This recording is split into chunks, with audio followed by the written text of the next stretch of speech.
ਗੁਰੂ ਵਾਹਿਗੁਰੂ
ਗੁਰੂ ਜੀ ਦੀ ਸਾਜੀ ਨਵਾਜੀ, ਗੁਰੂ ਰੂਪ ਗੁਰੂ ਪਿਆਰੀ ਸਾਧ ਸੰਗਤ ਜੀ, ਵਾਹਿਗੁਰੂ ਜੀ ਕਾ ਖਾਲਸਾ, ਵਾਹਿਗੁਰੂ ਜੀ ਕੀ ਫਤਿਹ। ਗੁਰਮੁਖ ਪਿਆਰਿਓ, ਸਤਿਗੁਰੂ ਗੁਰਬਾਣੀ ਗੁਰੂ ਵਿੱਚ ਜੋ ਆਪਾਂ ਨੂੰ ਮਾਰਗ ਬਖਸ਼ਿਸ਼ ਕਰ ਰਹੀ ਪ੍ਰੇਮ ਦਾ, ਇਹ ਜੋ ਭਗਤੀ ਹੈ, ਪ੍ਰੇਮਾ ਭਗਤੀ, ਪਰਮਾਤਮਾ ਦੇ ਨਾਲ ਸਾਡੀ ਪ੍ਰੀਤ ਪੈ ਜਾਵੇ, ਉਹਦੇ ਚਰਨਾਂ ਦੇ ਨਾਲ ਸਾਡੀ ਪ੍ਰੀਤ ਪੈ ਜਾਵੇ।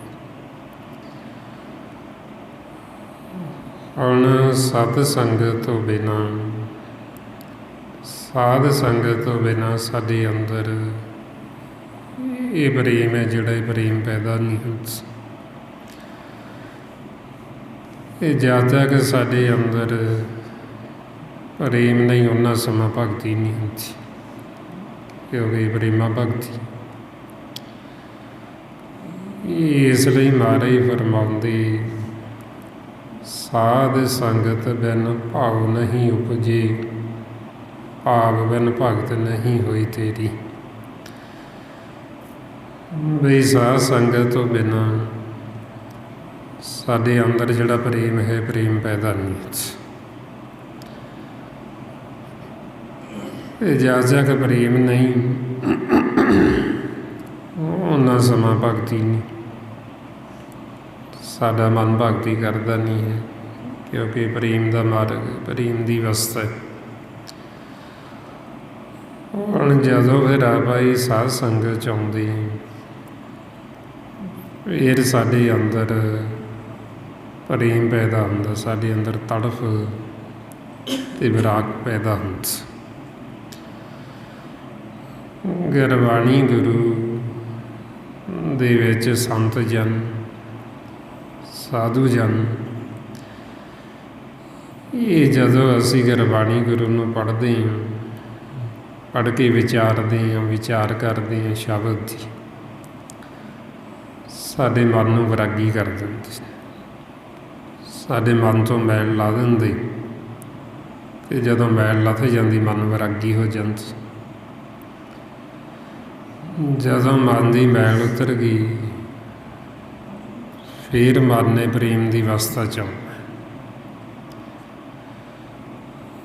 ਜਦ ਤੱਕ ਮਨ ਮੈਲਾ ਹੈ ਉਹਨਾਂ ਸਮਾਂ ਹੀ ਪ੍ਰੇਮ ਕਰਦਾ ਨਹੀਂ, ਕਿਉਂਕਿ ਉਹਨਾਂ ਸਮਾਂ ਇਹਦਾ ਜਿਹੜਾ ਪਿਆਰ ਇਹ ਮਾਇਆ ਦੇ ਨਾਲ ਹੁੰਦਾ ਹੈ, ਕਿਉਂਕਿ ਮਾਇਆ ਦੇ ਨਾਲ ਵੀ ਪ੍ਰੀਤ, ਜਿਹੜਾ ਪਿਆਰ ਹੈ ਇਹ ਦੋ ਕਿਸਮ ਦਾ ਹੁੰਦਾ ਹੈ। ਇੱਕ ਤਾਂ ਹੁੰਦਾ ਮਾਇਆ ਦਾ ਪਿਆਰ, ਰਹਿ ਗੁਣਾਂ ਦਾ ਮੰਗ ਵਾਲਾ ਪਿਆਰ, ਜਿਹਦੇ ਵਿੱਚ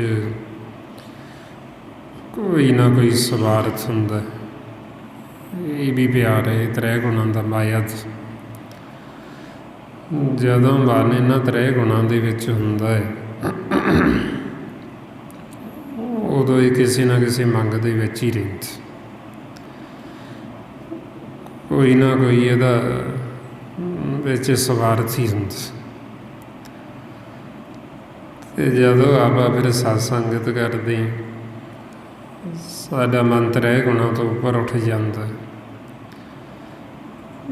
ਫਿਰ ਜਿਹੜਾ ਪਿਆਰ ਹੈ ਉਹਨੂੰ ਆਤਮਿਕ ਪ੍ਰੇਮ ਕਹਿੰਦੇ, ਜਿਹਦੇ ਵਿੱਚ ਕਿਸੇ ਕਿਸਮ ਦਾ ਕੋਈ ਸਵਾਰਥ ਨਹੀਂ ਹੁੰਦਾ, ਜਿਹਦੇ ਵਿੱਚ ਕੋਈ ਸੰਸਾਰ ਦੀ ਮੰਗ ਨਹੀਂ। ਉਹ ਜਿਹੜਾ ਪਿਆਰ ਫਿਰ ਉਹ ਆਖਰੀ ਸਵਾਸਾਂ ਤੱਕ ਨਿਭਦਾ ਹੈ। ਉਹ ਜਿਹੜੀ ਪ੍ਰੀਤ ਉਹ ਫਿਰ ਪ੍ਰੀਤ ਟੁੱਟਦੀ ਨਹੀਂ ਹੈ।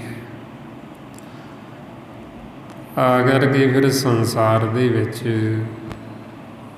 ਇਹ ਜਿਹੜੀ ਪ੍ਰੀਤ ਤੇ ਪ੍ਰੇਮ ਕਿਸੇ ਦੁਨਿਆਵੀ ਧਨ ਦੇ ਨਾਲ ਨਹੀਂ ਪ੍ਰਾਪਤ ਹੁੰਦੀ,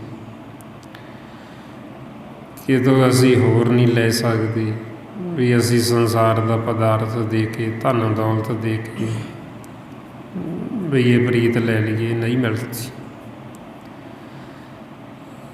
ਇਹ ਪ੍ਰੀਤ ਪਾਉਣ ਵਾਸਤੇ ਸਾਨੂੰ ਗੁਰੂ ਦੀ ਮੱਤ ਲੈਣੀ ਪੈਂਦੀ, ਆਪਣਾ ਆਪਾ ਵਾਰਨਾ ਪੈਂਦਾ, ਆਪਣਾ ਆਪਾ ਸਮਰਪਣ ਕਰਨਾ ਪੈਂਦਾ। ਭਗਤਾਂ ਨੇ ਫਿਰ ਪਰਮਾਤਮਾ ਦੇ ਨਾਲ ਪ੍ਰੀਤ ਪਾਈ ਅਤੇ ਉਹਨਾਂ ਨੇ ਆਖਿਆ ਵੀ ਅਸੀਂ ਕੀ ਦਿੱਤਾ ਇਹ ਪ੍ਰੀਤ ਦੇ ਬਦਲੇ। ਉਹ ਕਹਿੰਦੇ ਅਸੀਂ ਆਪਣਾ ਆਪਾ ਦੇ ਦਿੱਤਾ, ਮਨ ਸੀ ਜਿਹੜਾ ਉਹ ਮਨ ਮਾਰ ਦਿੱਤਾ, ਆਪਣਾ ਆਪਾ ਖਤਮ ਕਰ ਦਿੱਤਾ। ਜਿਸ ਨੂੰ ਮਾਰੇ ਕਹਿੰਦੇ ਮੇਰੀ ਪ੍ਰੀਤ ਗੋਬਿੰਦ ਸਿਉ ਜਨ ਘਟੇ, ਮੈਂ ਤੋਂ ਮੋਲ ਮਹਿੰਗੀ ਲਈ ਜੀ ਸੱਟੇ। ਵੀ ਇਹ ਜਿਹੜੀ ਪ੍ਰੀਤ ਭਗਤਾਂ ਤੋਂ ਪੁੱਛਦੇ ਤੁਸੀਂ ਕਿਵੇਂ ਪਾਈ ਮਾਲਕ ਦੇ ਨਾਲ, ਉਹ ਕਹਿੰਦੇ ਵੀ ਅਸੀਂ ਆਪਣਾ ਆਪਾ ਦਿੱਤਾ। ਮਨ ਜਦੋਂ ਅਸੀਂ ਸਤਿਗੁਰ ਨੂੰ ਸੌਂਪ ਦਿੰਦੇ ਫਿਰ ਉਹ ਸੇਵਕ ਦੇ ਜਿਹੜੇ ਕਾਰਜ ਉਹ ਸਾਰੀ ਰਾਸ ਆ ਜਾਂਦੀ। ਮਨ ਵਿੱਚ सतगुरु के पास तैस सेवक के कारज रास।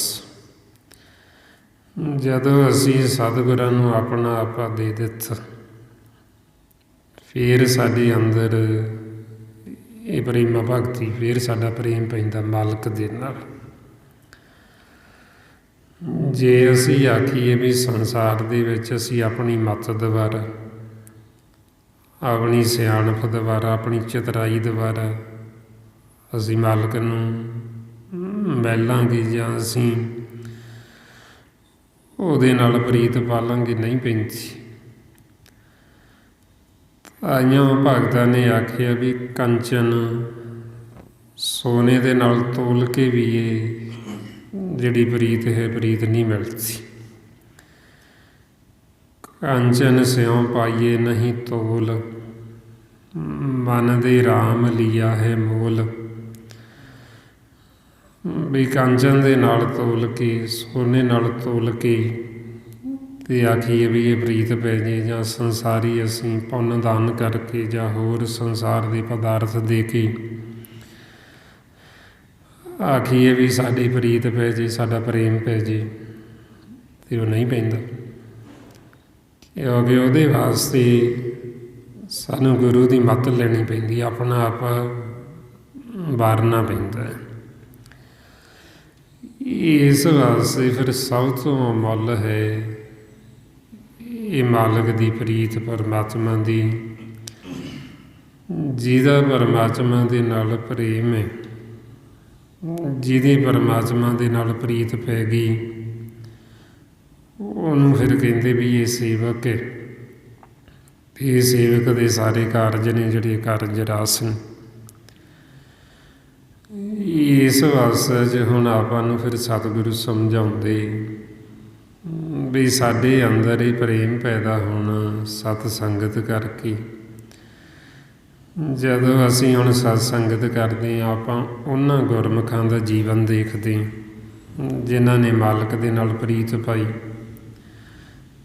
ਭਗਤਾਂ ਦਾ ਜੀਵਨ ਦੇਖਦੇ ਹਾਂ ਅਤੇ ਵਿਚਾਰ ਕਰਦੇ ਹਾਂ ਉਹਨਾਂ ਦੇ ਜੀਵਨ 'ਤੇ, ਗੁਰਬਾਣੀ ਗੁਰੂ ਦੀ ਵਿਚਾਰ ਕਰਦੇ ਹਾਂ। ਫਿਰ ਸਾਡੇ ਅੰਦਰ ਵੀ ਉਹਨਾਂ ਵੱਲ ਦੇਖ ਕੇ ਚਾਅ ਵੀ ਪੈਦਾ ਹੁੰਦਾ ਅਤੇ ਸਾਡੇ ਅੰਦਰ ਵਿਰਾਗ ਵੀ ਪੈਦਾ ਹੁੰਦਾ ਵੀ ਉਹਨਾਂ ਨੇ ਇੰਨੀ ਮਿਹਨਤ ਕੀਤੀ, ਉਹਨਾਂ ਨੇ ਇੰਨਾ ਅਭਿਆਸ ਕੀਤਾ, ਇੰਨਾ ਮਾਲਕ ਦੇ ਨਾਲ ਪ੍ਰੇਮ ਪਾਇਆ ਵੀ ਅਸੀਂ ਵੀ ਇਸ ਮਾਰਗ 'ਤੇ ਚੱਲੀਏ, ਅਸੀਂ ਵੀ ਮਾਲਕ ਦੇ ਨਾਲ ਪ੍ਰੀਤ ਪਾਈਏ। ਫਿਰ ਮਨ ਜਦੋਂ ਵਿਰਾਗੀ ਹੁੰਦਾ, ਫਿਰ ਬੇਨਤੀਆਂ ਕਰਦਾ ਵੀ ਮੇਰੇ ਅੰਦਰ ਚਾਅ ਹੈ ਪਰਮਾਤਮਾ ਨੂੰ, ਪ੍ਰਭ ਨੂੰ ਮਿਲਣ ਦਾ। ਅਤੇ ਫਿਰ ਇਹ ਬੇਨਤੀਆਂ ਵੀ ਕਰਦਾ, ਕਰ ਮਿਹਨਤ ਕਰ ਜੋਦੜੀ, ਮੈਂ ਪ੍ਰਭ ਮਿਲਣੇ ਕਾ ਚਾਉ। ਵੀ ਮਨ ਦੇ ਅੰਦਰ ਵਿਰਾਗ ਵੀ ਹੈ ਅਤੇ ਚਾਅ ਵੀ ਹੈ ਮਿਲਣ ਦਾ ਪਰਮਾਤਮਾ ਨੂੰ। ਸੋ ਇਸ ਵਾਸਤੇ ਹੁਣ ਜਦੋਂ ਆਪਾਂ ਇਸ ਮਾਰਗ ਦੇ ਉੱਤੇ ਚੱਲਦੇ ਸਾਡੇ ਅੰਦਰ ਫਿਰ ਇਹ ਵਿਰਾਗ ਵੀ ਹੋਣਾ ਚਾਹੀਦਾ ਵਿਛੋੜੇ ਦਾ, ਵੀ ਅਸੀਂ ਉਹ ਤੋਂ ਵਿਛੜੇ, ਅਤੇ ਸਾਡੇ ਅੰਦਰ ਚਾਅ ਵੀ ਹੋਣਾ ਚਾਹੀਦਾ ਉਹਨੂੰ ਮਿਲਣ ਦਾ। ਅਤੇ ਫਿਰ ਸਾਡਾ ਮਨ ਇਹ ਭਗਤੀ ਕਰਦਾ। ਫਿਰ ਇਸ ਮਾਰਗ ਦੇ ਉੱਤੇ ਚੱਲਦਾ। ਇਸ ਕਰਕੇ ਮਹਾਰਾਜ ਕਹਿੰਦੇ ਬਈ ਸਤ ਸੰਗਤ ਤੋਂ ਬਿਨਾਂ ਸਾਡੇ ਅੰਦਰ ਹੀ ਪ੍ਰੇਮ ਪੈਦਾ ਨਹੀਂ ਹੁੰਦਾ, ਅਤੇ ਉਹਨਾਂ ਸਮਾਂ ਜਿੰਨਾ ਸਮਾਂ ਪ੍ਰੇਮ ਨਹੀਂ, ਉਹਨਾਂ ਸਮਾਂ ਹੀ ਭਗਤੀ ਨਹੀਂ ਹੁੰਦੀ। ਹੁਣ ਇਸ ਵਾਸਤੇ ਫਿਰ ਆਪਾਂ ਨੂੰ ਸਮਝਾਉਂਦੇ ਬਈ ਇਹ ਕਿਉਂ ਨਹੀਂ ਮਨ ਪਿਆਰ ਕਰਦਾ, ਕਿਉਂਕਿ ਇਹਦੇ ਉੱਤੇ ਮੈਲ ਚੜ੍ਹੀ ਹੋਈ ਹੈ। ਜਦੋਂ ਮਨ ਮੈਲਾ ਹੁੰਦਾ ਫਿਰ ਪਰਮਾਤਮਾ ਨੂੰ ਸਿਮਰਦਾ ਨਹੀਂ, ਇਹਦੀ ਸੇਵਾ ਨਹੀਂ ਕਰਦਾ। ਉਦੋਂ ਕਹਿੰਦੇ ਵੀ ਮਨ ਹੈ ਜਿਹੜਾ ਕਠੋਰ ਹੋ ਗਿਆ, ਵੀ ਕਠੋਰ ਹੋਇਆ ਇੰਨੇ ਚਿੱਤ ਕਠੋਰ ਹੋ ਗਏ, ਇੰਨੇ ਮਨ ਕਠੋਰ ਹੋ ਗਏ ਵੀ ਇਹ ਸੇਵਾ ਕਰਦੇ ਹੀ ਨਹੀਂ ਪਰਮਾਤਮਾ ਦੀ। ਇੰਨੇ ਚਿੱਤ ਕਠੋਰ ਇਹ ਸੇਵਕ ਵਾਹੀਏ ਵੀ ਇਹਨਾਂ ਨੇ ਸੇਵਾ ਕਰਨੀ ਹੀ ਛੱਡ ਦਿੱਤੀ। ਮਨ ਸੀ ਜਿਹੜਾ ਕਠੋਰ ਹੋ ਗਿਆ। ਤੇ ਸਤਿਗੁਰੂ ਸਮਝਾਉਂਦੇ ਵੀ ਇਹ ਕਠੋਰ ਹੋਇਆ ਮਨ ਕਿਵੇਂ ਨਿਰਮਲ ਹੋਵੇ। ਤੇ ਉਹਦੇ ਵਾਸਤੇ ਫਿਰ ਇਹ ਸਤਸੰਗਤ 'ਚ ਜਦੋਂ ਆਪਾਂ ਸਤਸੰਗਤ 'ਚ ਆਉਂਦੇ ਹਾਂ, ਸਿਮਰਨ ਅਭਿਆਸ ਕਰਦੇ ਹਾਂ, ਗੁਰਬਾਣੀ ਗੁਰੂ ਦੀ ਵਿਚਾਰ ਕਰਦੇ ਹਾਂ, ਫਿਰ ਸਾਡਾ ਮਨ ਹੈ ਜਿਹੜਾ ਇਹ ਮਨ ਧੋਤਾ ਜੰਤ, ਮਨ ਤਨ ਧੋਵੇ ਸ਼ਬਦ ਵਿਚਾਰੀ। ਜਦੋਂ ਆਪਾਂ ਸ਼ਬਦ ਦੀ ਵਿਚਾਰ ਕਰਦੇ ਹਾਂ, ਸਾਡਾ ਮਨ ਤੇ ਮਨ ਦਾ ਤਨ ਦੋਵੇਂ ਧੋਤੇ ਜਾਂਦੇ। ਜਦੋਂ ਮਨ ਧੋਤਾ ਜਾਏਗਾ, ਫਿਰ ਸਾਡੇ ਮਨ ਦਾ ਜਿਹੜਾ ਅਸਲ ਸੁਭਾਅ ਹੈ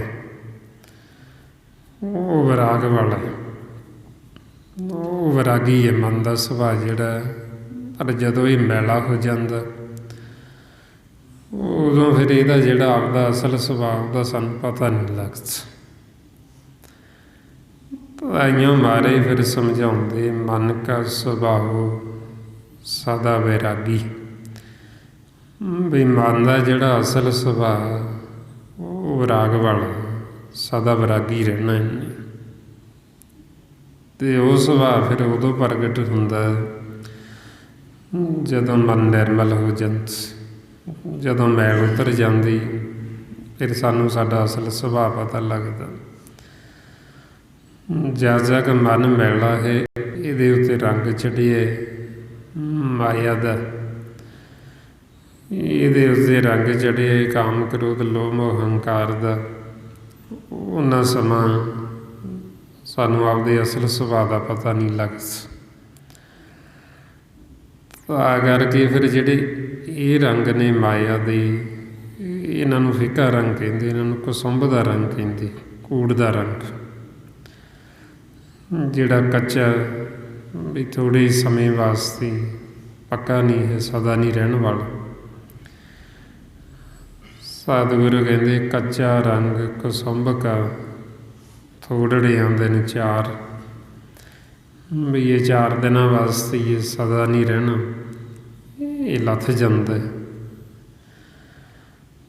ਇਹ ਜਿਹੜਾ ਰੰਗ ਮਜੀਠ ਦਾ ਪੱਕਾ, ਨਾਮ ਦਾ ਰੰਗ, ਸੱਚ ਦਾ ਰੰਗ, ਇਹ ਜੇ ਸਾਡੇ ਮਨ 'ਤੇ ਚੜ੍ਹ ਜੇ ਲੈਂਦਾ ਨਹੀਂ।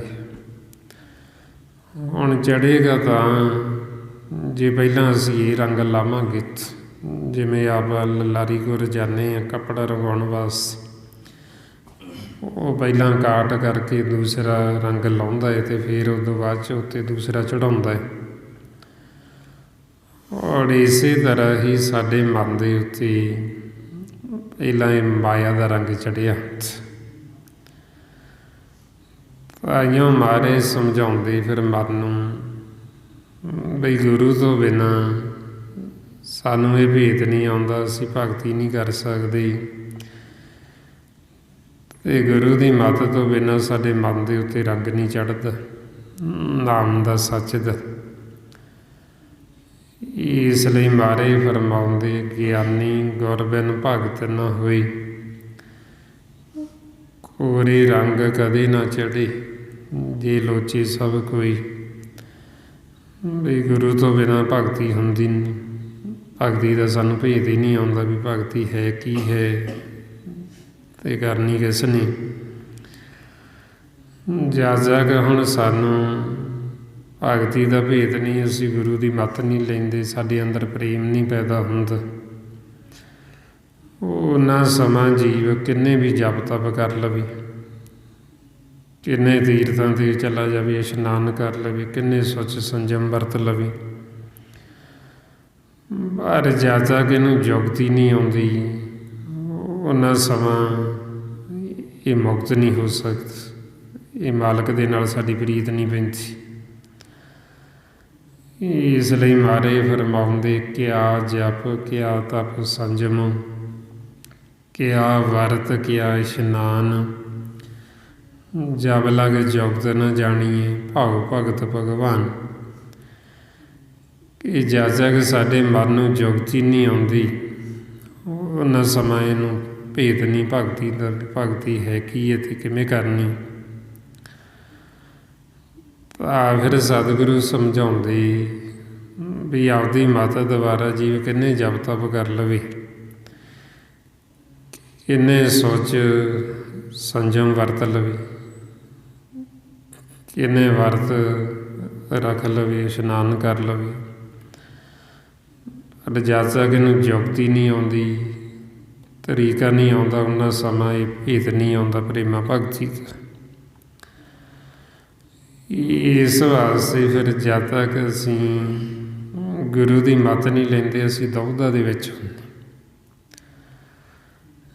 ਸਾਡਾ ਮਨ ਹੈ ਜਿਹੜਾ ਇਹ ਵੈਰ ਵਿਰੋਧ ਦੇ ਵਿੱਚ ਹੁੰਦਾ, ਅਤੇ ਜਦ ਤੱਕ ਅਸੀਂ ਇਹ ਦੁਵਿਧਾ ਨੂੰ ਖਤਮ ਨਹੀਂ ਕਰਦੇ, ਉਹਨਾਂ ਸਮਾਂ ਸਾਡੇ ਕੀਤੇ ਹੋਏ ਜਪ ਤਪ ਕਿਸੇ ਥਾਈ ਨਹੀਂ ਪੈਂਦੀ।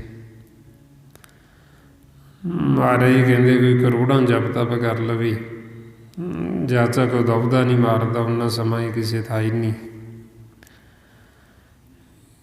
ਇਸ ਲਈ ਫਰਮਾਉਂਦੇ, ਇਸ ਮਾਰੀ ਬਿਨ ਥਾਏ ਨਾ ਪਰੇ, ਕੋਟ ਕਰਮ ਜਪ ਤਪ ਕਰੀ।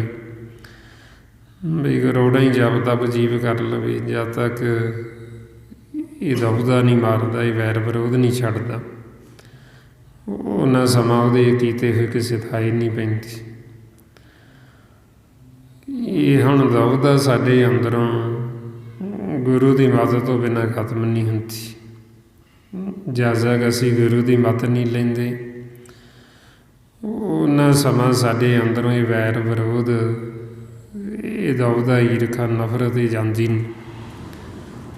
ਹਉਮੈ ਹੰਕਾਰ ਹੈ ਜਿਹੜਾ, ਇਹ ਜਾਂਦਾ ਨਹੀਂ ਹੈ ਜਦ ਤੱਕ ਅਸੀਂ ਗੁਰੂ ਦੀ ਮੱਤ ਨਹੀਂ ਲੈਂਦੇ। ਇਸ ਅਵਸਥਾ ਦੇ ਵਿੱਚ ਫਿਰ ਸਤਿਗੁਰੂ ਸਾਨੂੰ ਸਮਝਾਉਂਦੇ ਵੀ ਇਸ ਵਾਸਤੇ ਅਸੀਂ ਫਿਰ ਗੁਰੂ ਦੀ ਮੱਤ ਲੈਣੀ, ਸਤ ਸੰਗਤ ਦੇ ਵਿੱਚ ਆਉਣਾ ਗੁਰੂ ਦੀ ਮੱਤ ਲੈਣ ਵਾਸਤੇ, ਤਾਂ ਕਿ ਸਾਡੇ ਅੰਦਰੋਂ ਇਹ ਜਿਹੜੀ ਦੁਵਿਧਾ ਹੈ, ਇਹ ਦੁਵਿਧਾ ਖਤਮ ਹੋ ਜਾਏ, ਦੁਵਿਧਾ ਦਾ ਨਾਸ ਹੋ ਜਾਏ।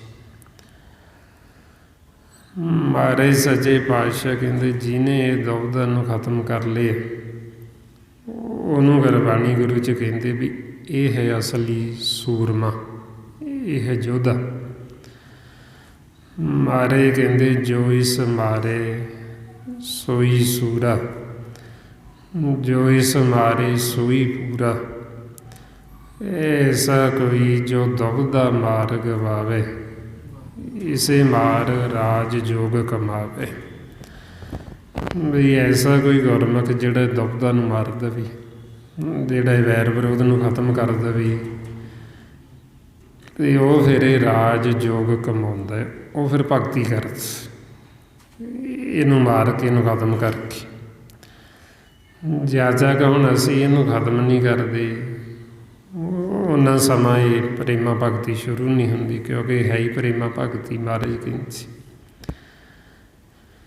ਬਈ ਪਰਮਾਤਮਾ ਨੂੰ ਅਸੀਂ ਮਿਲਣਾ ਅਤੇ ਉਹਨੂੰ ਪ੍ਰੇਮ ਦੇ ਨਾਲ ਜਾਣਿਆ ਜਾ ਸਕਦਾ। ਜਿਵੇਂ ਸੰਸਾਰ 'ਚ ਵੀ ਆਪਾਂ ਕਿਸੇ ਨੂੰ ਜਾਣਨਾ ਹੋਵੇ ਨਾ, ਪਿਆਰ ਨਾਲ ਜਾਣਿਆ ਜਾ ਸਕਦਾ, ਦੁਵਿਧਾ ਦੇ ਨਾਲ ਵੈਰ ਵਿਰੋਧ ਕਰਕੇ ਕਿਸੇ ਨੂੰ ਜਾਣਿਆ ਨਹੀਂ ਜਾ ਸਕਦਾ।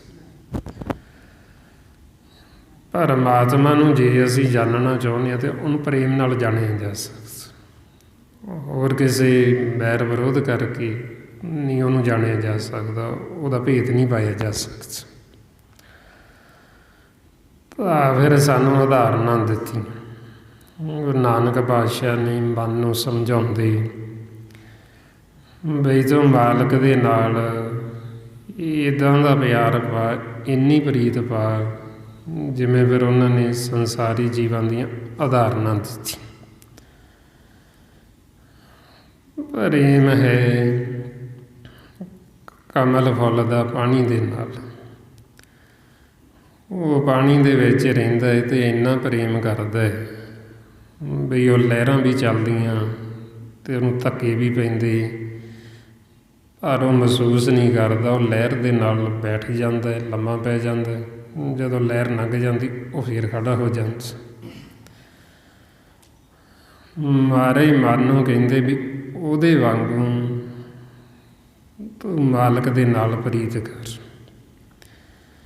ਰੇ ਮਨ ਐਸੀ ਹਰਿ ਸਿਉ ਪ੍ਰੀਤ ਕਰ, ਜੈਸੀ ਜਲ ਕਮਲੀ। ਲਹਿਰੀ ਨਾਲ ਪਛਾੜੀਏ, ਭੀ ਬਖਸ਼ਿਆ ਸਨੇਹ। ਜਲ ਮੈਂ ਜੀਓ ਉਪਾਏ ਕੇ, ਭੀ ਜਲ ਮਰੇ ਕਨੇ। ਬਈ ਉਹ ਜਿਹੜੇ ਜਲ ਦੇ ਵਿੱਚ ਪੈਦਾ ਕੀਤੇ ਤੇ ਜਲ ਤੋਂ ਬਿਨਾਂ ਉਹ ਦੇਹ ਛੱਡ ਜਾਂਦੇ, ਉਹ ਮਰ ਜਾਂਦੇ ਸੀ। ਬਈ ਉਹਨੂੰ ਲਹਿਰਾਂ ਜਿਹੜੀਆਂ ਉਹ ਧੱਕੇ ਵੀ ਮਾਰਦੀਆਂ, ਪਰ ਫਿਰ ਵੀ ਉਹ ਅਸਨੇ ਉਹਦੇ ਨਾਲ ਪ੍ਰੇਮ ਕਰਨਾ ਨਹੀਂ ਛੱਡਦਾ। ਉਹਦਾ ਇੰਨਾ ਪ੍ਰੇਮ ਹੈ, ਜਲ ਤੋਂ ਬਿਨਾਂ ਉਹ ਰਹਿ ਨਹੀਂ ਸਕਦਾ। ਫਿਰ ਮਹਾਰਾਜ ਨੇ ਉਦਾਹਰਨ ਦਿੱਤੀ ਵੀ ਜਿਵੇਂ ਮੱਛੀ ਹੈ, ਮੱਛੀ ਦੀ ਪ੍ਰੀਤ ਹੈ ਪਾਣੀ ਦੇ ਨਾਲ, ਪਾਣੀ ਤੋਂ ਬਿਨਾਂ ਉਹ ਰਹਿ ਨਹੀਂ ਸਕਦੀ। ਅਤੇ ਇਸੇ ਤਰ੍ਹਾਂ ਹੀ ਮਨ ਨੂੰ ਕਹਿੰਦੇ ਵੀ ਤੂੰ ਉਹ ਮੱਛੀ ਵਾਂਗੂ ਜਿਵੇਂ ਉਹ ਪਾਣੀ ਨਾਲ ਪ੍ਰੀਤ ਕਰਦੀ, ਇਸੇ ਤਰ੍ਹਾਂ ਤੂੰ ਪਰਮਾਤਮਾ ਦੇ ਨਾਲ ਪ੍ਰੀਤ ਕਰ। ਰੇ ਮਨ ਐਸੀ ਹਰਿ ਸਿਉ ਪ੍ਰੀਤ ਕਰ, ਜੈਸੀ ਮਛਲੀ ਨੀਰ। ਜਿਉਂ ਅਧਿਕਾਏ ਤਿਉਂ ਸੁਖ ਘਣੋ, ਮਨ ਤਨ ਸ਼ਾਂਤ ਸਰੀਰ। ਵੀ ਜਿੰਨਾ ਪਾਣੀ ਜ਼ਿਆਦਾ ਹੁੰਦਾ, ਓਨਾ ਜਿੰਨਾ ਉਹ ਨੀਵਾਂ ਜਾਂਦੀ ਮੱਛੀ, ਓਨਾ ਹੀ ਖੁਸ਼ ਹੁੰਦੀ, ਓਨਾ ਹੀ ਉਹ ਸੁੱਖ ਮਹਿਸੂਸ ਕਰਦੀ ਆਪਣੇ ਆਪ ਨੂੰ। ਇੱਕ ਘੜੀ ਨਾ ਜਲ ਬਿਨ ਜੀਵਈ, ਪ੍ਰਭ ਜਾਣੇ ਅਬ ਪੀਰ। ਬਈ ਉਹਦੀ ਪੀੜ ਪਰਮਾਤਮਾ ਹੀ ਜਾਣਦਾ। ਜਦੋਂ ਉਹਨੂੰ ਜਲ ਤੋਂ ਬਾਹਰ ਕੱਢੀਏ ਵੀ ਉਹਨੂੰ ਕਿੰਨਾ ਦੁੱਖ, ਕਿੰਨਾ ਉਹ ਵਿਛੋੜੇ ਦਾ ਦੁੱਖ ਮਹਿਸੂਸ ਕਰਦੀ, ਕਿੰਨਾ ਉਹ ਵਿਰਾਗ ਕਰਦੀ ਪਾਣੀ ਤੋਂ ਬਿਨਾਂ। ਉਹਦੀ ਪੀੜ ਪਰਮਾਤਮਾ ਤੋਂ ਬਿਨਾਂ ਹੋਰ ਕੋਈ ਜਾਣ ਨਹੀਂ ਸਕਦਾ। ਇਸੇ ਤਰ੍ਹਾਂ ਹੀ ਮਨ ਨੂੰ ਕਹਿੰਦੇ ਵੀ ਤੂੰ ਉਹਦੇ ਵਾਂਗੂ ਪਰਮਾਤਮਾ ਦੇ ਨਾਲ ਪ੍ਰੀਤ ਕਰ, ਮਾਲਕ ਦੇ ਨਾਲ, ਵਾਹਿਗੁਰੂ ਦੇ ਨਾਲ। ਜਿੰਨੀ ਪਿਆਰ ਜਿਹੜਾ ਪ੍ਰੀਤ ਉਹ ਮੱਛੀ ਦਾ ਪਾਣੀ ਦੇ ਨਾਲ ਹੈ। ਫਿਰ ਮਹਾਰਾਜ ਨੇ ਉਦਾਹਰਨ ਦਿੱਤੀ ਵੀ ਜਿਵੇਂ ਚਾਂਤਰਕ ਹੈ ਬੰਬੀਹਾ, ਉਹਦਾ ਪਿਆਰ ਹੈ ਸਵਾਤੀ ਬੂੰਦ ਦੇ ਨਾਲ, ਮੀਂਹ ਦੇ ਨਾਲ। ਉਹ ਪੁਕਾਰ ਕਰਦਾ ਹੈ, ਬੇਨਤੀ ਕਰਦਾ, ਅਰਦਾਸ ਕਰਦਾ ਅਤੇ ਉਹ ਮੇਘ ਵਰਸਦਾ ਹੈ, ਮੀਂਹ ਪੈਂਦਾ ਹੈ। ਅਤੇ ਉਹਦੇ ਵਿੱਚ ਇੱਕ ਬੂੰਦ ਹੁੰਦੀ ਸਵਾਤੀ, ਉਹਦੇ ਕੰਠ 'ਚ ਡਿੱਗਦੀ ਅਤੇ ਉਹਦੀ ਤ੍ਰਿਪਤੀ ਹੁੰਦੀ। ਜਾਚਾ ਕਿ ਉਹ ਸਵਾਤੀ ਬੂੰਦ ਉਹਦੇ ਕੰਠ ਦੇ ਵਿੱਚ ਡਿੱਗਦੀ ਨਹੀਂ, ਉਹਨਾਂ ਸਮਾਂ ਉਹਦੀ ਪੁਕਾਰ ਜਿਹੜੀ ਉਹ ਖਤਮ ਨਹੀਂ ਹੁੰਦੀ ਅਤੇ ਉਹਦੀ ਤ੍ਰਿਪਤੀ ਨਹੀਂ ਹੁੰਦੀ। ਇਸੇ ਤਰ੍ਹਾਂ ਹੀ ਮਹਾਰਾਜ ਕਹਿੰਦੇ ਮਨ ਨੂੰ ਵੀ ਤੂੰ ਉਸ ਬੰਬੀਹੇ ਵਾਂਗੂ, ਉਸ ਚਾਂਤਰਿਕ ਵਾਂਗੂ ਤੂੰ ਮਾਲਕ ਦੇ ਨਾਲ ਪ੍ਰੀਤ ਕਰ। ਵੀ ਉਹਦਾ ਚਾਹੇ ਕਿੰਨਾ ਵੀ ਮੀਂਹ ਪਵੇ, ਕਿੰਨੇ ਵੀ ਜਲ ਥਲ ਹੋਇਆ ਹੋਵੇ, ਕਿੰਨੇ ਸਰੋਵਰ ਭਰੇ ਹੋਣ, ਜਦ ਤੱਕ ਉਹਦੇ ਕੰਠ 'ਚ ਨਹੀਂ ਡਿੱਗਦੀ ਉਹ ਸਵਾਤੀ ਬੂੰਦ, ਉਹਨੂੰ ਉਹਦੇ ਨਾਲ ਕੋਈ ਲਾਹਾ ਨਹੀਂ, ਕੋਈ ਲਾਭ ਨਹੀਂ ਹੁੰਦਾ। ਇਸ ਲਈ ਮਹਾਰਾਜ ਕਹਿੰਦੇ ਰੇ ਮਨ ਐਸੀ ਹਰਿ ਸਿਉ ਪ੍ਰੀਤ ਕਰ, ਜੈਸੀ ਚਾਂਤਰਕ ਮੇਹ।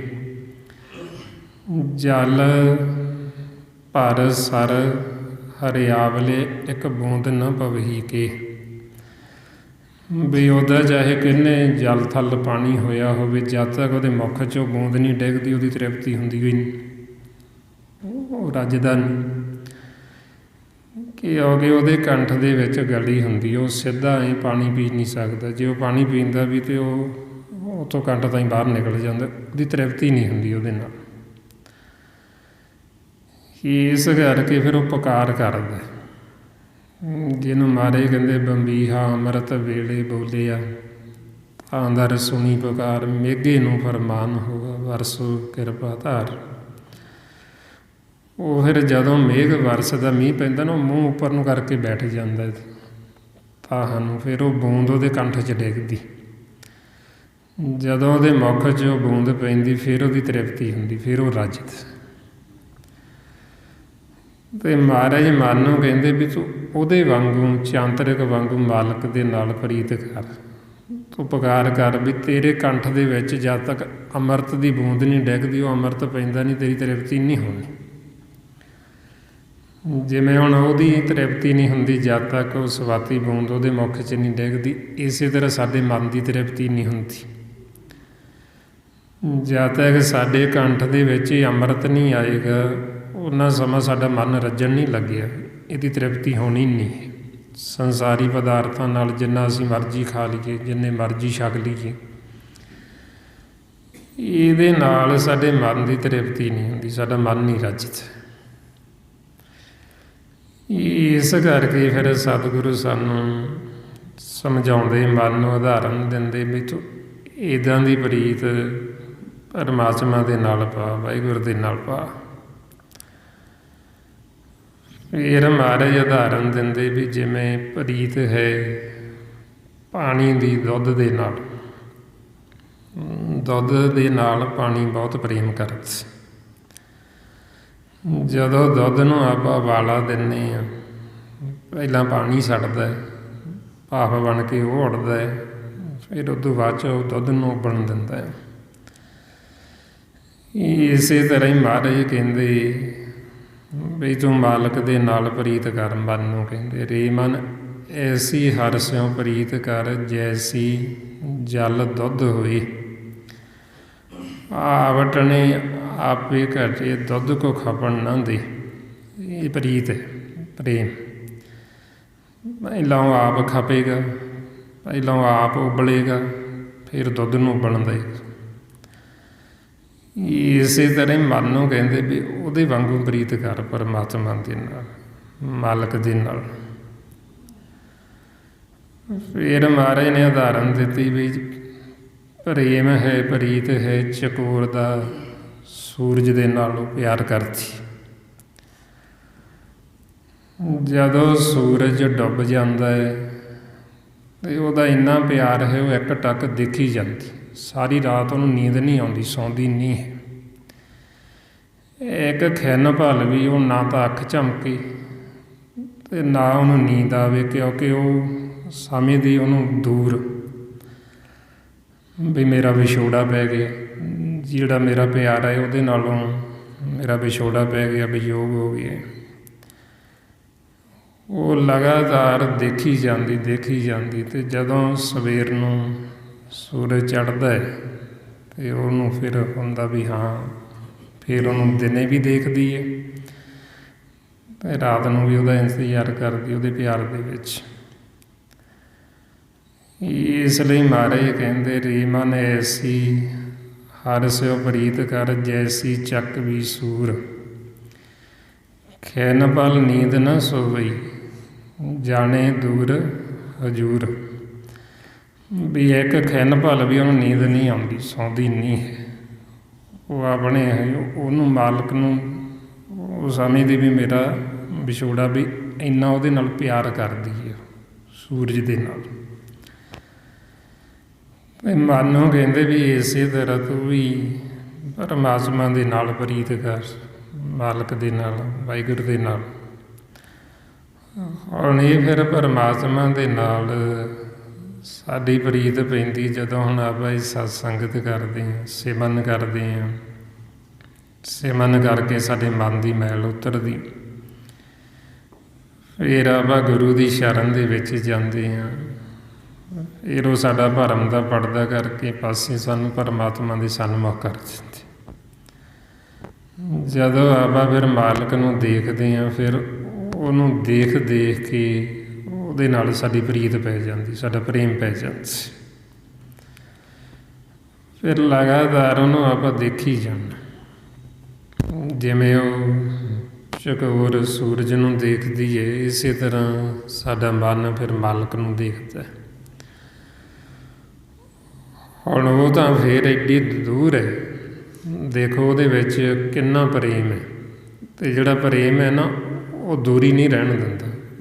ਹੁਣ ਸੂਰਜ ਕਿੰਨਾ ਦੂਰ ਹੈ, ਕਿੰਨੇ ਯੋਜਨ, ਕਿੰਨੇ ਕਿਲੋਮੀਟਰ ਹੋਏਗਾ ਉਹ ਧਰਤੀ 'ਤੇ, ਪਰ ਪਿਆਰ ਉਹ ਕਿੱਡੀ ਉਹਨੂੰ ਦੂਰ ਕਰਦੀ ਹੈ ਸੂਰਜ ਨੂੰ। ਹੁਣ ਪਰ ਮਾਲਕ ਤਾਂ ਸਾਡੇ ਹੈ ਹੀ ਨੇੜੇ, ਪਰਮਾਤਮਾ ਉਹ ਤਾਂ ਸਾਡੇ ਚਾਰ ਚੁਫੇਰੇ ਮੌਜੂਦ ਹੈ, ਸਾਡੇ ਅੰਦਰ ਵੀ ਹੈ ਅਤੇ ਬਾਹਰ ਵੀ ਹੈ। ਇਸ ਕਰਕੇ ਮਹਾਰਾਜ ਕਹਿੰਦੇ ਵੀ ਜਿਹੜਾ ਤਾਂ ਮਨਮੁਖ ਉਹਨੂੰ ਸੋਝੀ ਨਹੀਂ ਆਉਂਦੀ, ਪਰ ਜਿਹੜੇ ਗੁਰਮੁਖ ਉਹ ਸਦਾ ਫਿਰ ਮਾਲਕ ਨੂੰ ਨੇੜੇ ਦੇਖਦੇ, ਹਜ਼ੂਰ ਸਦਾ ਹੀ ਆਪਦੇ ਅੰਗ ਸੰਗ ਉਹਨਾਂ ਨੂੰ ਪਤਾ ਵੀ ਸਾਡੇ ਨਾਲ ਹੈ। ਮਨਮੁਖ ਸੋਝੀ ਨਾ ਪਵੇ, ਗੁਰਮੁਖ ਸਦਾ ਹਜ਼ੂਰ। ਬਈ ਗੁਰਮੁਖਾਂ ਨੂੰ ਤਾਂ ਪਤਾ ਹੈ ਵੀ ਮਾਲਕ ਤਾਂ ਸਾਡੇ ਨਾਲ ਹੈ, ਕਿਉਂਕਿ ਉਹ ਪ੍ਰਤੱਖ ਦੇਖਦੇ ਇਹਨਾਂ ਅੱਖਾਂ ਦੁਆਰਾ। ਇੱਕ ਤਾਂ ਹੁੰਦਾ ਵੀ ਆਪਾਂ ਨੂੰ ਉੱਦਾਂ ਗਿਆਨ ਦਿੱਤਾ ਜਾਂਦਾ, ਹੁਣ ਆਪਾਂ ਪਹਿਲਾਂ ਗਿਆਨ ਲੈ ਕੇ ਚੱਲਦੇ ਵੀ ਮਾਲਕ ਐਸੀ ਕੋਈ ਥਾਂ ਨਹੀਂ ਜਿੱਥੇ ਨਹੀਂ ਹੈ। ਜਦੋਂ ਅਸੀਂ ਜਾਗ ਪੈਂਦੇ ਹਾਂ ਫਿਰ ਅਸੀਂ ਪ੍ਰਤੱਖ ਦੇਖ ਲੈਂਦੇ, ਫਿਰ ਮਾਲਕ ਨੂੰ ਦੇਖਦੇ ਹਾਂ ਵੀ ਉਹ ਤਾਂ ਸਾਡੇ ਅੰਦਰ ਵੀ ਹੈ। ਜਦੋਂ ਅੱਖਾਂ ਬੰਦ ਕਰ ਲਈਆਂ ਆਪਾਂ ਅੰਦਰ ਵੀ ਹੈ, ਅਤੇ ਜਦੋਂ ਖੋਲ੍ਹਦੇ ਹਾਂ ਬਾਹਰ ਵੀ ਹੈ। ਐਸੀ ਕੋਈ ਥਾਂ ਹੀ ਨਹੀਂ ਜਿੱਥੇ ਨਹੀਂ ਹੈ। ਫਿਰ ਮਹਾਰਾਜ ਕਹਿੰਦੇ ਅੰਤਰ ਬਾਹਰ ਹਰ ਪ੍ਰਭ ਇੱਕੋ, ਮਿਲ ਹਰ ਜਨ ਮੰਗਲ ਗਾਏ। ਬਈ ਫਿਰ ਆਪਾਂ ਉਹ ਹਰੀ ਦੇ ਜਨਨ ਨੂੰ ਮਿਲ ਕੇ ਫਿਰ ਮਾਲਕ ਦੇ ਆਪਾਂ ਗੀਤ ਗਾਉਂਦੇ, ਫਿਰ ਆਪਾਂ ਮਾਲਕ ਦੇ ਸ਼ੋਭਾ ਕਰਦੇ, ਵਡਿਆਈ ਕਰਦੇ ਵੀ ਉਹ ਸਾਡੇ ਅੰਦਰ ਵੀ ਅਤੇ ਬਾਹਰ ਵੀ ਇੱਕ ਹੀ ਹੈ। ਬਈ ਉਹਦਾ ਹੀ ਸਾਰਾ ਬਸਾਰਾ ਮਾਲਕ ਦਾ ਹੀ। ਵੀ ਆਓ ਬਹਿ ਕੇ ਉਹ ਇੱਕ ਦੇ ਮੰਗਲ ਗਾਈਏ, ਉਹਦੀ ਸ਼ੋਭਾ ਕਰੀਏ, ਉਹਦੀ ਵਡਿਆਈ ਕਰੀਏ। ਫਿਰ ਜਦੋਂ ਆਪਾਂ ਇਹ ਸਾਰੇ ਸੰਗਤ ਰੂਪ ਦੇ ਵਿੱਚ ਇਕੱਠੇ ਹੋ ਕੇ ਇਹ ਸਿਮਰਨ ਕਰਦੇ ਹਾਂ, ਇੱਕ ਜਣਾ ਆਪਾਂ ਸ਼ਬਦ ਦੀ ਵਿਚਾਰ ਕਰਦੇ ਹਾਂ, ਸਾਰੇ ਆਪਾਂ ਧਿਆਨ ਨਾਲ ਸੁਣਦੇ ਹਾਂ, ਉਦੋਂ ਕਹਿੰਦੇ ਵੀ ਇਹ ਗੁਰਮੁਖ ਸਖੀਆਂ। ਕਿਉਂਕਿ ਸਾਡੀਆਂ ਜਿਹੜੀਆਂ ਸਾਰੀਆਂ ਸੁਰਤੀਆਂ ਆਪਣੇ ਜਿਹੜੇ ਮਨ ਨੇ, ਉਹ ਸਾਰਿਆਂ ਦੇ ਮਨਾਂ ਨੂੰ, ਸੁਰਤੀਆਂ ਨੂੰ ਨਾਰਾਂ ਆਖੀਏ। ਆਪਣਾ ਸਾਰਿਆਂ ਦਾ ਪਤੀ ਇੱਕੋ ਹੀ ਹੈ ਵਾਹਿਗੁਰੂ, ਅਤੇ ਆਪਾਂ ਸਾਰੀਆਂ ਉਸ ਇੱਕੋ ਪਤੀ ਦੀਆਂ ਨਾਰਾਂ। ਮਹਾਰਾਜ ਕਹਿੰਦੇ ਇਸ ਜੱਗ ਮੈਂ ਪੁਰਖ ਇੱਕ ਹੈ, ਹੋਰ ਸਗਲੀ ਨਾਰ ਸਵਾਈ। ਵੀ ਅਸੀਂ ਸਾਰੀਆਂ ਉਸ ਪਰਮੇਸ਼ਰ ਦੀਆਂ ਨਾਰਾਂ ਆਪਣੇ ਪਤੀ ਦੀਆਂ। ਅਤੇ ਜਦੋਂ ਫਿਰ ਆਪਾਂ ਸੰਗਤ ਰੂਪ ਦੇ ਵਿੱਚ ਇਕੱਠੇ ਹੋਣੀਆਂ ਸਾਰੀਆਂ, ਅਤੇ ਉਹਦਾ ਕਹਿੰਦੇ ਵੀ ਇਹ ਸਖੀਆਂ, ਇਹ ਸਹੇਲੀਆਂ ਵੀ ਇਹ ਇਕੱਠੀਆਂ ਹੋ ਕੇ ਮਾਲਕ ਦੇ ਗੁਣ ਗਾਉਂਦੀਆਂ ਨੇ। ਬਹਿ ਸਖੀਆਂ ਜਸ ਗਾਵੇ ਗਾਵਣ ਹਾਰੀਆਂ, ਹਰ ਨਾਮ ਸਲਾਹਿਓ ਨਿਤ ਹਰ ਕੋ ਬਲਿਹਾਰੀਆਂ। ਵੀ ਅਸੀਂ ਉਸ ਹਰੀ ਦੇ ਬਲਿਹਾਰੀਆਂ ਜਾਂਦੀਆਂ, ਵਾਰੀਆਂ ਜਾਂਦੀਆਂ। ਵੀ ਉਦੋਂ ਕਹਿੰਦੇ ਸਾਰੀਆਂ ਗੁਰੂ ਨਾਨਕ ਪਾਤਸ਼ਾਹ ਕਹਿੰਦੇ ਸਖੀਆਂ ਮਾਲਕ ਦਾ ਜਸ ਗਾਉਂਦੀਆਂ, ਉਹਦੀ ਕੀਰਤੀ ਕਰਦੀਆਂ ਬੈਠ ਕੇ। ਸਤ ਸੰਗਤ ਦੇ ਵਿੱਚ ਆ ਕੇ ਹੀ ਫਿਰ ਆਪਣੇ ਅੰਦਰ ਹੀ ਪ੍ਰੇਮ ਪੈਦਾ ਹੁੰਦਾ, ਕਿਉਂਕਿ ਸਤ ਸੰਗਤ ਸਤਿਗੁਰ ਦਾ ਸਕੂਲ ਹੈ।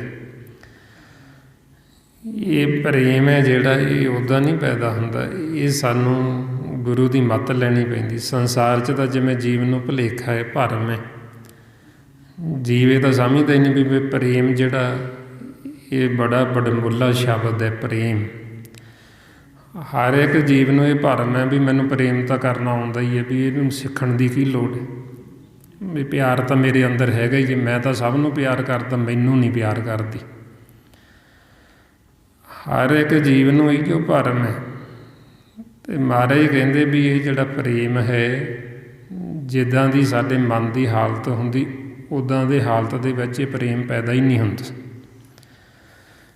ਜੇ ਅਸੀਂ ਆਖੀਏ ਦੁਬਦਾ, ਈਰਖਾ, ਵੈਰ, ਵਿਰੋਧ, ਨਿੰਦਿਆ, ਚੁਗਲੀ ਕਰਕੇ ਵੀ ਸਾਡੇ ਅੰਦਰ ਪ੍ਰੇਮ ਪੈਦਾ ਹੋਏਗਾ, ਇੱਥੇ ਪ੍ਰੇਮ ਨਹੀਂ ਪੈਦਾ ਹੁੰਦਾ। ਪ੍ਰੇਮ ਬੜਾ ਵਡਮੁੱਲਾ ਅਤੇ ਬੜਾ ਕੀਮਤੀ ਸ਼ਬਦ ਸੀ। ਇੱਦਾਂ ਨਹੀਂ ਬਈ ਜਣਾ ਖਣਾ ਹੀ ਆਖੇ ਵੀ ਮੈਨੂੰ ਤਾਂ ਪ੍ਰੇਮ ਕਰਨਾ ਆਉਂਦਾ ਹੀ ਹੈ ਜੀ। ਇਹ ਪ੍ਰੇਮ ਸਾਨੂੰ ਗੁਰੂ ਸਾਹਿਬ ਕਰਨਾ ਸਿਖਾਉਂਦੇ ਵੀ ਪ੍ਰੇਮ ਕਹਿੰਦੇ ਕਿਹਨੂੰ। ਸਾਨੂੰ ਤਾਂ ਪਹਿਲਾਂ ਪ੍ਰੇਮ ਦਾ ਹੀ ਨਹੀਂ ਪਤਾ ਹੁੰਦਾ ਵੀ ਪ੍ਰੇਮ ਹੈ ਕੀ ਹੈ। ਜਿਹਨੂੰ ਅਸੀਂ ਸੰਸਾਰ 'ਚ ਪ੍ਰੇਮ ਕਹਿੰਦੇ ਹਾਂ ਉਹ ਕੋਈ ਪ੍ਰੇਮ ਨਹੀਂ ਹੈ, ਉਹ ਤਾਂ ਸਵਾਰਥ ਹੈ, ਉਹ ਤਾਂ ਮਾਇਆ ਦਾ, ਉਹ ਤਾਂ ਝੂਠਾ ਹੈ। ਜਿਹੜਾ ਅਸਲ ਪ੍ਰੇਮ ਜੋ ਗੁਰਬਾਣੀ ਗੁਰੂ ਸਾਨੂੰ ਕਹਿੰਦੇ, ਉਹ ਬੜਾ ਕੀਮਤੀ ਅਤੇ ਬੜਾ ਵਡਮੁੱਲਾ ਹੈ।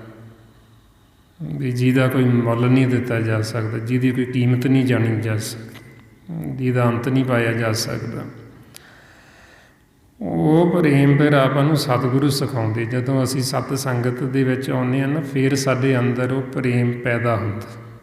ਉੱਦਾਂ ਪ੍ਰੇਮ ਨਹੀਂ ਪੈਦਾ ਹੁੰਦਾ। ਜਿਹੜੇ ਜੀਵ ਸਤ ਸੰਗਤ ਨਹੀਂ ਕਰਦੇ ਉਹਨਾਂ ਦੇ ਅੰਦਰ ਪ੍ਰੇਮ ਨਹੀਂ ਪੈਦਾ ਹੁੰਦਾ।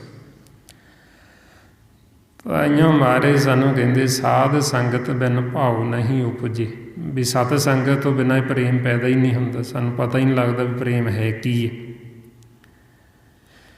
ਇਸ ਵਾਸਤੇ ਵੀ ਜਿਵੇਂ ਸੰਸਾਰ ਦੇ ਵਿੱਚ ਸੰਸਾਰੀ ਸਕੂਲ ਨੇ ਸੰਸਾਰ ਦੀ ਪੜ੍ਹਾਈ ਵਾਸਤੇ, ਅਤੇ ਉੱਥੇ ਜੇ ਅਸੀਂ ਆਖੀਏ ਵੀ ਪ੍ਰੇਮ ਸਿਖਾਇਆ ਜਾਂਦਾ, ਉੱਥੇ ਪ੍ਰੇਮ ਥੋੜ੍ਹੀ ਸਿਖਾਇਆ ਜਾਂਦਾ।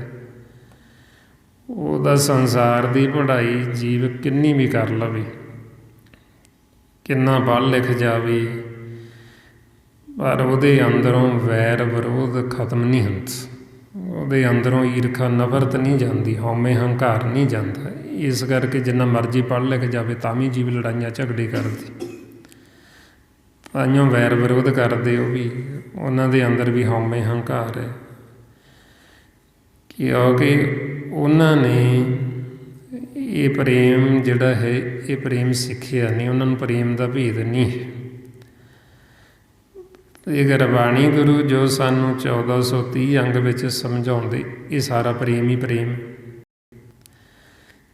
ਜਿਵੇਂ ਹੁਣ ਸੰਸਾਰ ਦੇ ਵਿੱਚ ਤਾਂ ਜੀਵ ਕਹਿੰਦਾ ਹੈ ਬਈ ਵੈਰ ਵਿਰੋਧ ਕਰਦਾ ਹੋਇਆ, ਈਰਖਾ ਨਫ਼ਰਤ ਕਰਦਾ ਹੋਇਆ, ਵੀ ਇਹਨੂੰ ਮਾਰਨ ਲੱਗਿਆ ਵੀ ਪਰਹੇਜ਼ ਨਹੀਂ ਕਰਦਾ ਦੂਸਰੇ ਜੀਵ ਨੂੰ। ਅਤੇ ਗੁਰਬਾਣੀ ਗੁਰੂ ਕਹਿੰਦੇ ਵੀ ਇਹਨੂੰ ਮਾਰਨਾ ਤਾਂ ਦੂਰ ਦੀ ਗੱਲ, ਇਹਨੂੰ ਮਾੜਾ ਸ਼ਬਦ ਨਾ ਬੋਲੋ, ਕਿਉਂਕਿ ਇਹਦੇ ਵਿੱਚ ਪਰਮੇਸ਼ਰ ਰਹਿੰਦਾ, ਇਹਦੇ ਵਿੱਚ ਮਾਲਕ ਵੱਸਦਾ।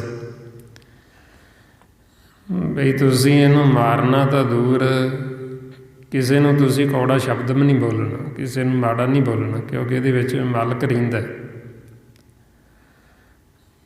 ਇਸ ਕਰਕੇ ਫਿਰ ਇਹ ਸਤ ਸੰਗਤ ਸਤਿਗੁਰ ਦਾ ਸਕੂਲ ਹੈ, ਜਿੱਥੇ ਆ ਕੇ ਅਸੀਂ ਇਹ ਗੁਣ ਸਿੱਖਣੇ, ਇਹ ਪ੍ਰੇਮ ਸਿੱਖਣਾ।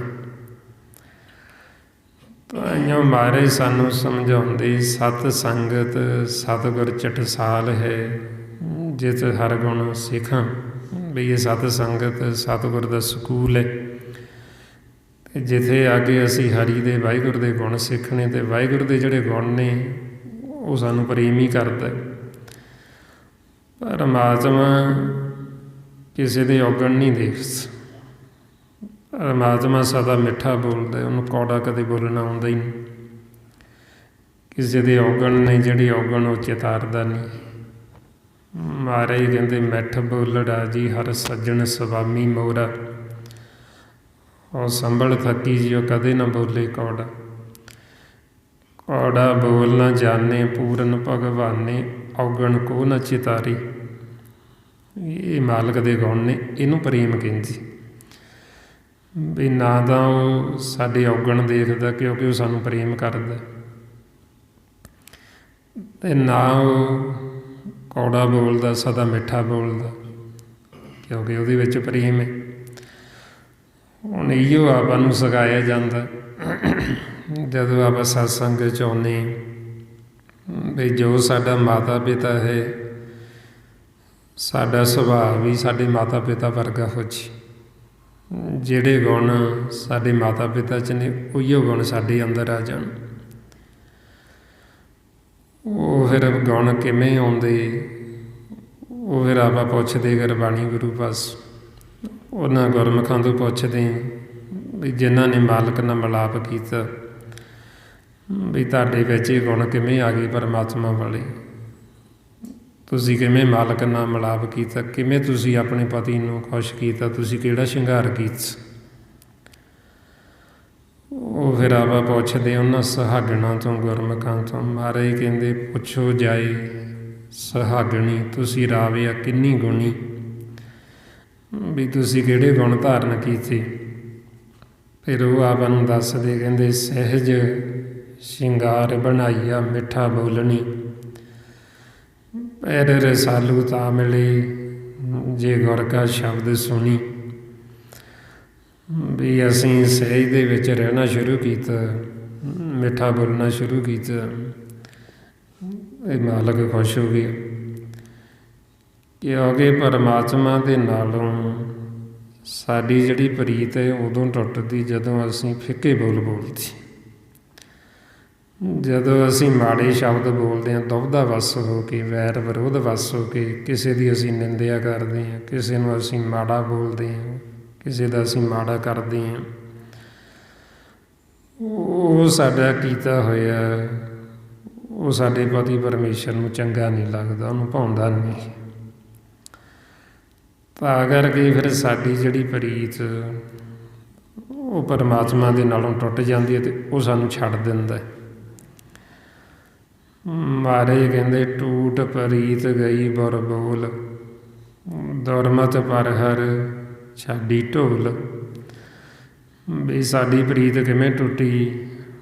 ਬੁਰੇ ਬੋਲ ਬੋਲ ਕੇ, ਕਿਸੇ ਨੂੰ ਦੁਬਦਾ ਕਰ ਕਰਕੇ, ਫਿੱਕੇ ਬੋਲ ਬੋਲ ਕੇ ਉਹ ਸਾਡੀ ਪ੍ਰੀਤ ਟੁੱਟ ਗਈ ਮਾਲਕ ਦੇ ਨਾਲ ਅਤੇ ਉਹਨੇ ਸਾਨੂੰ ਛੱਡ ਦਿੱਤਾ। ਜਿਵੇਂ ਪਤੀ ਸੀ ਅਤੇ ਉਹਨੇ ਸਾਡੀ ਸੁਰਤੀ ਨੂੰ ਛੱਡ ਦਿੱਤਾ,